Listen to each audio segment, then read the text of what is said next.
తెలంగాణ భవన్లో మాజీ మంత్రి హరీష్ రావు మాట్లాడుతున్నారు. లైవ్ ద్వారా చూద్దాం.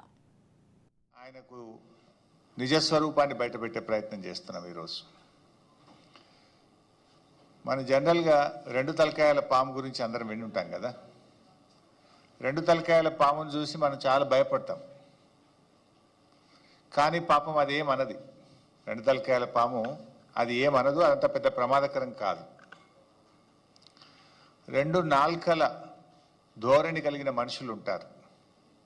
రెండు నాల్కల మనిషి అంటాం, కానీ దాన్ని మనం పెద్దగా పట్టించుకోం. రెండు నాల్కల మనుషుల గురించి పెద్దగా పట్టించుకోం. కానీ వామ్మో అది చాలా ప్రమాదకరం, చాలా ప్రమాదకరం. అయితే ఈ రెండు నాల్కల వైఖరికి ఎవరు నిదర్శనమని రాష్ట్రంలో ఎవరిని అడిగినా కూడా స్పష్టంగా నిస్సందేహంగా చెప్తారు. ఆయన ఎవరు అంటే రేవంత్ రెడ్డి, మన రాష్ట్ర ముఖ్యమంత్రి. డబుల్ ఎడ్జ్డ్ నైఫ్తోనైనా కొంత జాగ్రత్తగా ఉండొచ్చు, కానీ డబుల్ టంగ్ లీడర్లతో చాలా డేంజర్. సమాజానికి చాలా నష్టం వాళ్ళతో. డబుల్ స్టాండర్డ్స్ అంటే ఒక విషయం పైన నిన్నొక మాట మాట్లాడడం, ఈరోజు ఒక మాట మాట్లాడడం, రేపు ఒక మాట మాట్లాడడం. ఇది డబుల్ స్టాండర్డ్స్. నిన్నొక మాట, నేడొక మాట, రేపు ఒక మాట. ఇందులో రేవంత్ రెడ్డి గారు పిహెచ్డి చేసిండు. మాట మార్చడంలో, పూటకో మాట మాట్లాడడంలో పిహెచ్డి చేసిండు రేవంత్ రెడ్డి గారు. ఉల్టా ఇంకా మళ్ళీ ఆయన్నే అంటాడు, దబాయిస్తాడు. ఎవడా అన్నది, ఎవరన్నారు ఆ మాట అని ఉల్టా దబాయించి ముచ్చటగా మూడో స్టాండ్ చెప్పగలిగిన నేర్పరితనం కూడా రేవంత్ రెడ్డి గారిలో ఉంది. ఇవన్నీ నేను ఉత్తగా మాటలు చెప్తలేను, మీకు అన్నీ ఆయన నిజస్వరూపమే బయట పెడతా. వాటం తీరు మాట మార్చడం, పూటకో పార్టీ మార్చడం కూడా రేవంత్ రెడ్డికి వెన్నతో పెట్టిన విద్య. ఒక పార్టీలో ఉంటూ మరో పార్టీ అగ్రనాయకులను రాక్షసులు అంటాడు, మళ్ళీ అదే పార్టీలో చేరి దేవతలు అంటాడు. రాక్షసులు అన్న నోటితోనే దేవతలని కూడా పొగుడుతాడు. సిగ్గు ఎగ్గు కానీ సంకోచం వ్యాకోచం ఏమీ లేకుండా రెండు తీర్లు కూడా కంఫర్టబుల్గా నిస్సిగ్గుగా మాట్లాడే తత్వం రేవంత్ రెడ్డిది. సో ఏడాది పాలన పూర్తయిన సందర్భంగా ఈ ఘనత వహించిన మన రాష్ట్ర ముఖ్యమంత్రి రేవంత్ రెడ్డి గారి డబుల్ స్టాండర్డ్స్కు సంబంధించిన కొన్ని విషయాలను శాంపుల్గా మీకు చూపిస్తాను. చూపించాలంటే ఇంకా చాలా ఉన్నాయి. ఇప్పుడే కూర్చుంటే మా లక్ష్మారెడ్డి అని ఒక 10 కొత్త పాయింట్లు చెప్పిండు నాకు. నేను కొన్ని ఇవాళ చూపిద్దాం అనుకున్నా, కానీ గిదున్నది అని కొత్తవి చెప్పిండు ఇప్పుడు నాకు. నిజంగా అన్ని చూపించాలంటే రేపు పొద్దుగా దాకా చూపించచ్చు రేవంత్ రెడ్డి డబుల్ స్టాండర్డ్స్ మీద. కానీ యనుమల గారి కొన్ని ఆనిముత్యాలు ఇప్పుడు మీ ముందు ప్రదర్శిస్తాను. రైతు బంధు చూపించు బాబు. పంటలకి వేస్తున్నావు, మూడో పంటకి ఎందుకు ఇస్తావు? పంటకు 5,000 ఎకరానికి ఇచ్చినావు, 2 పంటలకి ఇచ్చి సన్నాసి రైతు బంధు. మరి 3 పంటలు పండిస్తే 3 సార్లు ఎందుకు ఇస్తావు రైతు బంధు? భూమి లేని ఉపాధి హామీ కూలీలకు కూడా సంవత్సరానికి 12,000 రూపాయలు ఇస్తామని చెప్పినాము. ఈ భూమి యజమానికి వస్తే కౌలు రైతుకు వచ్చేది కౌలు రైతుకు వస్తుంది. ఒకరికిచ్చి ఒకరికి ఎగ్గొట్టే విధానం లేదు. అది కౌలు రైతే మాట్లాడుకోవాల్సిన అవసరం ఉంది. పంటలకి వేస్తున్నావు, మూడో పంటకి ఎందుకు ఇస్తావు? మీరు చూశారు, 2 పంటలకే ఎందుకు ఇస్తావు, 3 పంటలకు రైతు బంధు ఇవ్వాలన్నాడు. ఉన్న పంటకు ఎగబెట్టిండు కదా ఈ రేవంత్ రెడ్డి. ఇప్పుడు ఉన్న పంటకే రైతు బంధు ఎగబెట్టిండు. అంటే ఎన్నికల ముందు ఇంకో మాట చూశారు, కౌలు రైతుకు ఇస్తాం, రైతుకు కూడా ఇస్తామన్నాడు రైతు బంధు. కౌలు రైతుకి ఇచ్చినామని రైతుకు ఎగ్గొట్టం, రైతుకి ఇచ్చినామని కౌలు రైతుకు ఎగ్గొట్టం అన్నాడు ఆనాడు రేవంత్ రెడ్డి గారు. ఇవాళ ఏమంటున్నారు, అది కౌలు రైతు ఇద్దరే మాట్లాడుకోవాలి అని చెప్పి నిస్సిగ్గుగా మాట మార్చిన ఈ ప్రభుత్వ తీరు మీరు గమనించవచ్చు. ఇప్పుడు ఏమంటున్నారు, అధికారంలోకి రాగానే అది కౌలు రైతా వాళ్ళే తెలుసుకోవాలి, మాకు సంబంధం లేదన్నారు. ఆ రోజేమో కౌలు రైతుకు ఇస్తాం 3 పంటలకు రైతు బంధు ఇస్తా అన్నాడు. నిన్న మాట్లాడుతుండు సిగ్గు లేకుండా ముఖ్యమంత్రి. ఏం మాట్లాడుతుండు నిన్న? గత ప్రభుత్వం అట యాసంగి పంటలో రైతు బంధు ఎగ్గొట్టిందట. రైతు బంధు డబ్బులు ఇవ్వడానికి మేము జమ చేసి ప్రకటన కూడా చేస్తే ఎలక్షన్ కమిషన్ కంప్లైంట్ ఇచ్చింది మీరు, రైతు బంధును ఆపింది మీరు, ఇంకా అప్పుడు నువ్వు రెచ్చిపోయి ఏమన్నావు, ఇప్పుడైతే 10,000 మేము వస్తే 15,000 రైతు బంధు వేస్తా అని ఎన్నికల్లో ప్రచారం చేసినావు. డిసెంబర్ 7వ తారీఖు నాడు నువ్వు ముఖ్యమంత్రిగా బాధ్యత తీసుకున్నావు. నాట్లు ఎప్పుడు పడతాయి తెలంగాణలో? డిసెంబర్ 7 తర్వాత 10 తర్వాత జనవరి దాకా పడుతుంటాయి నాట్లు. ఎప్పుడైనా డిసెంబర్, జనవరి, ఫిబ్రవరిలో రైతు బంధు వేసినాం. ఇప్పుడు నువ్వు ఎప్పుడు ఇస్తా అంటున్నావు రైతు బంధు? జనవరి 17వ తారీఖు తర్వాత రైతు బంధు ఇస్తా అంటున్నావు. డిసెంబర్ 7 నాడే నువ్వు ముఖ్యమంత్రి అయితివి, మరి నువ్వు ఇవ్వాలి కదా రైతు బంధు. ఇప్పుడు జనవరి 17కి ఇస్తా అంటున్నావు. జనవరి 17కు డిసెంబర్ 7కు మధ్య తేడా 40 రోజులు.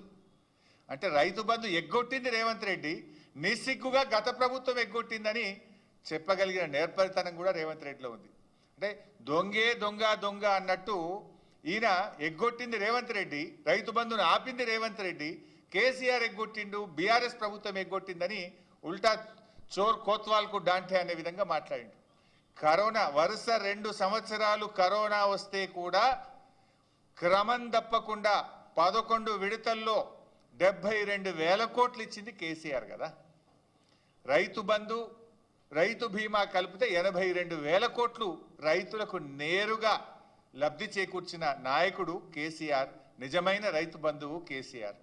నువ్వు అవి ఆపుకుంటా కొర్రీలు పెట్టి అంత కొడితే 20,000 కోట్లు ఇచ్చినావు. ఇంకా 11,000 కోట్ల రుణమాఫీ ఉన్నది. నువ్వు ఇచ్చిన 20,000 కోట్లు కేసీఆర్ గారు ఒక్క రైతు బంధు, రైతు బీమాకి ఇచ్చిన డబ్బు 82,000 కోట్లు. అంటే నీకంటే 4 రెట్లు అధికంగా ఇచ్చిండు కేసీఆర్ గారు. ఈ రకంగా రైతు బంధు విషయంలో 3 పంటలకు ఇవ్వాలన్న రేవంత్ రెడ్డి ఉన్న పంటకు ఎగ్గొట్టిన రేవంత్ రెడ్డి నిజస్వరూపం మీ ముందు పెట్టాం. అదేవిధంగా రెండవది బతుకమ్మ చీరలు. బతుకమ్మ చీరల్లో ఎట్లా మాట్లాడిండు? ఆయన నోటికి మొక్కాలి, చాలా గొప్ప సుభాషితాలు వల్లించిండు. ఒక్కసారి ఆ దివ్య ప్రవచనాలు చూద్దాం. ఒక మంచి డిజైన్ తో ప్రతి ఆడబిడ్డకు 2 చీరలు ఇస్తే 1,30 లక్షల చీరలు మంచి డిజైన్లతోని మంచి క్వాలిటీ. సరిగా రాలే బిడ్డ.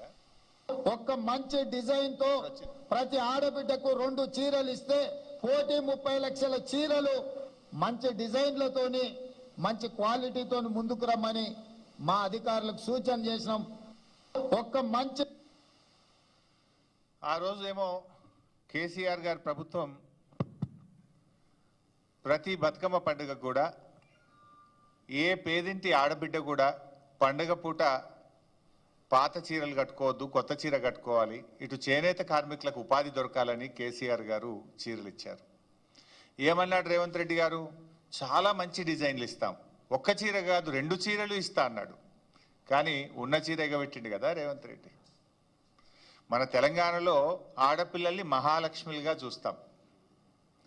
జనరల్గా ఆడపిల్లలకు కట్నం పెడతామంటే ప్రాణం పోయినా సరే ఆడపిల్ల కట్నం తప్పకుండా ఇస్తాం, చెల్లించుకుంటాం, వాళ్ళ మాట తప్పకుండా ఇస్తూ ఉంటాం.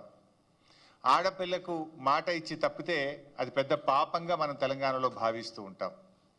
మరి అలాంటి ఆడపిల్లల్ని, మన అక్కా చెల్లెల్ని మోసం చేసినటువంటి చరిత్ర ఇవాళ రేవంత్ రెడ్డి గారిది.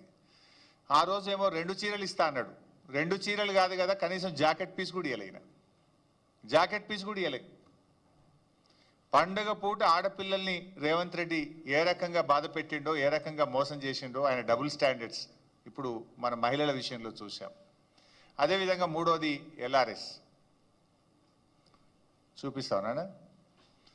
అప్పుడు ఎల్ఆర్ఎస్ మీద ఏఆర్ఎస్ ఏందో ఒక్కసారి చూద్దాం. ఏఆర్ఎస్ అంటే ఏందనుకుంటున్నారా? ఎల్ఆర్ఎస్ అయిపోయింది, ఇంక ఎంఆర్ఎస్ తెస్తాడంట.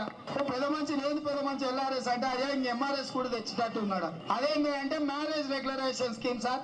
వాళ్ళ రక్తాన్ని పీల్చాలనేటువంటి ఆలోచనతో రాష్ట్ర ప్రభుత్వం ఉంది. వీలైతే అసలు కట్టబాకండి. ముబ్బడిగా మీరు తీసుకొచ్చిన అప్పులన్నింటినీ కట్టడానికి ఆ అప్పుల భారం ఈ రోజు ప్రజల మీద వేస్తా ఉన్నారు. ఈ రకంగా ఎల్ఆర్ఎస్ సబ్జెక్ట్ కూడా ఉంది.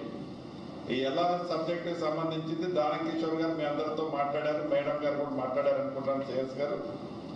దీన్ని కూడా మనం చాలా రషప్ చేసి ఏదైతే షార్ట్ ఫాల్ అప్లికేషన్స్ అన్ని కూడా వాళ్ళు మళ్ళీ అప్లోడ్ చేయడానికి మళ్ళీ మన వాళ్ళు నోటిఫికేషన్ ఏదో ఇచ్చినట్టు, మీకు షెడ్యూల్ ఏదో ఇచ్చినట్లున్నారు, వాటిని కూడా మనం షార్ట్ అవుట్ చేయాల్సిన రెస్పాన్సిబిలిటీ ఉంది. దానికి కావాల్సిన టీములు కూడా కావాలంటే ఐడెంటిఫై చేసుకొని రిక్రూట్ చేసుకుందాం అనుకున్నాం. సో ఎల్ఆర్ఎస్ మీద ఏఆర్ఎస్ ఏందో చూశారు. LRS అంటే ల్యాండ్ రెగ్యులరైజేషన్ స్కీమ్, మరి ARS అంటే యనమల రేవంత్ రెడ్డి స్కీమ్. ఆ రోజు BRS పార్టీ అధికారంలో ఉన్నప్పుడు LRS ఉచితంగా చేయాలని, పేదల రక్తమాంసాలు పీలుస్తున్నారని, పేదలను ఉసురు పోసుకుంటున్నారని రెచ్చిపోయి మాట్లాడిండు రేవంత్ రెడ్డి గారు, బట్టి విక్రమార్క గారు, ఉత్తమ్ కుమార్ రెడ్డి గారు, కోమటిరెడ్డి గారు, సీతక్క గారు. ఇంకా అందరి వీడియోలు ఉన్నాయి, నేను టైం వేస్ట్ చేయదలుచుకోలేదు. కానీ ఇవాళ ఏమంటున్నారు, డబ్బు కట్టాల్సిందేనట. ఇప్పుడు 15,000 కోట్ల రూపాయల డబ్బు కట్టండి అని అధికారులకు ఛార్జ్ మెమోలు ఇస్తున్నారు. ఏమైంది, ప్రజల దగ్గర డబ్బు కట్టిస్తలేరు.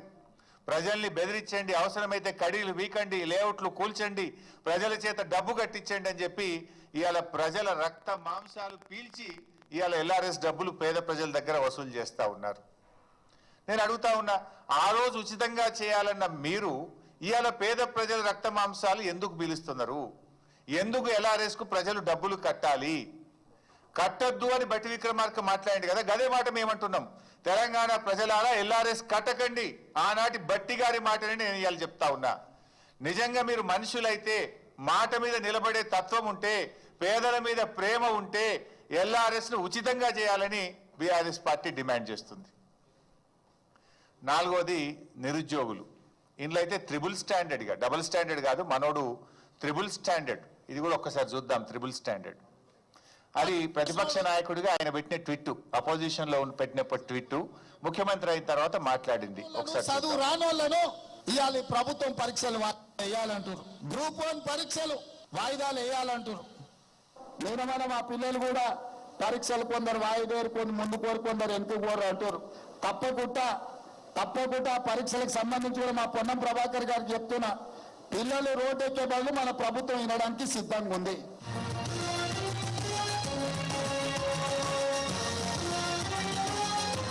ఓకే. సో పోటీ పరీక్షల విషయంలో రేవంత్ రెడ్డిది డబుల్ స్టాండర్డ్ కాదు. ఆ రోజు ప్రతిపక్షంలో ఉన్నప్పుడు గ్రూప్ 2, గ్రూప్ 1 ఎగ్జామ్స్ కేసీఆర్ గారు పెట్టాలని నిర్ణయం తీసుకుంటే వాయిదా వేయాలి, 2 పరీక్షలు ఒక్కసారి ఎట్లా రాస్తారు అని చెప్పి ఈయన గారు ఆ రోజు మాట్లాడినాడు, ట్వీట్ పెట్టినాడు. మొన్న ముఖ్యమంత్రి అయిన తర్వాత ఇదే పిల్లలు అశోక్ నగర్లో రోడ్ల మీదకి వచ్చి పరీక్షలు వాయిదా వేయాలంటే ఇది ప్రతిపక్షాల కుట్ర అన్నాడు. తలకు మాసినోడే పరీక్షలు వాయిదా వేయాలంటారని, చదువు రానోళ్లే పరీక్షలు వాయిదా వేయమంటారని నోటికి వచ్చినట్టు ఈయన మాట్లాడిండు. మళ్ళీ ఇప్పుడేం మీరే చూసిండ్రు, తలకు మాసినోడే వాయిదా వేయమంటాడు అని అన్నది రాష్ట్ర ముఖ్యమంత్రి రేవంత్ రెడ్డి. ఆ పరీక్షలు వాయిదా వేసింది రాష్ట్ర ముఖ్యమంత్రి రేవంత్ రెడ్డి. ఇప్పుడు ఎవడు తలకు మాసినోడే? ఇప్పుడు ఎవడు తలకు మాసినోడు? నువ్వే కదా అన్నావు, తలకు మాసినోడే వాయిదా వేయమంటాడని చెప్పి. మరి వాయిదా వేసింది కూడా నువ్వే కదా. అంటే ఈ రకంగా ఆయన కన్వీనియంట్గా ఎప్పుడు ఎట్లంటే ఎట్లా మాట్లాడడం, ఏదంటే అది మాట్లాడితే ప్రజలు నమ్ముతారనే విధంగా ఈ ట్రిపుల్ స్టాండర్డు పరీక్షల వాయిదా విషయంలో, నిరుద్యోగుల విషయంలో మాట్లాడిండు. నిరుద్యోగుల విషయంలో ఇంకా చాలా విషయాలు కూడా ఉన్నాయి. మొదటి సంవత్సరంలోనే 2 లక్షల ప్రభుత్వ ఉద్యోగాలు ఇస్తామని చెప్పిండ్రు. 2 లక్షలు కాదు కదా, 10,000 కూడా వీళ్ళు ఇచ్చినాయి లేవు. అన్ని కేసీఆర్ గారు ఇచ్చిన నోటిఫికేషన్లే. అంతే తప్ప జాబ్ క్యాలెండర్ విషయంలో ఫెయిల్ అయినరు. నిరుద్యోగ యువకులను కూడా కన్వీనియంట్గా మోసం చేసిండ్రు. ఇక సర్వేల మీద ఆ రోజు కేసీఆర్ గారు చేసిన సమగ్ర సర్వే మీద ఏం మాట్లాడిండు, ఇప్పుడు ఆయన ఏం సర్వే చేస్తుండు, ఒకసారి అది కూడా చూద్దాం.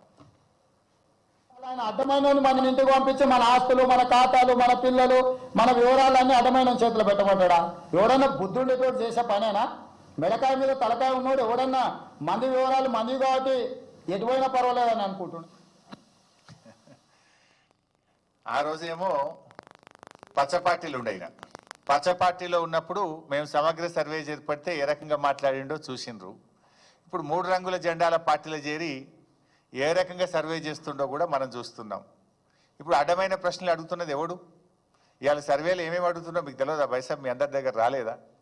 నీ ఆస్తి ఎంత, నీకు మోటార్ సైకిల్ ఉందా, నీకు టీవీ ఉందా, నీ గ్రైండర్ ఉందా, నీ కారు ఉందా, నీ ట్రాక్టర్ ఉందా, నీకు భూమి ఉందా, నీ కొడుకు ఏం చేస్తుండని అడ్డమైన ప్రశ్నలు వేస్తున్నాడు ఎవడు? ఇప్పుడు మెడ మీద తలకాయ లేనోడు ఎవడు? ఆ రోజు ఏమన్నాడు? మెడ మీద తలకాయ లేనోడు ఎవడు? వాడు ఇట్లాంటి ప్రశ్నలు అడుగుతారా అన్నాడు. ఇప్పుడు చెప్పాలి రేవంత్ రెడ్డి గారు, అడ్డమైన ప్రశ్నలు వేస్తున్నోడు ఎవడు, మెడ మీద తలకాయ లేనోడు ఎవడో ఇవాళ ఆయన చెప్పాలి, ఆయనే సమాధానం చెప్పాలి. అంటే నువ్వు ఆ రోజు ఏం మాట్లాడినావు, ఈ రోజు నువ్వు అడుగుతున్న ప్రశ్నలు ఏంది, ఈ రోజు నువ్వు సర్వే రూపంలో ప్రజల్ని ఏ రకంగా ఇబ్బంది పెడుతున్నావు అన్నది నిజస్వరూపం మనం ఈరోజు చూస్తూ ఉన్నాం ఆయనది.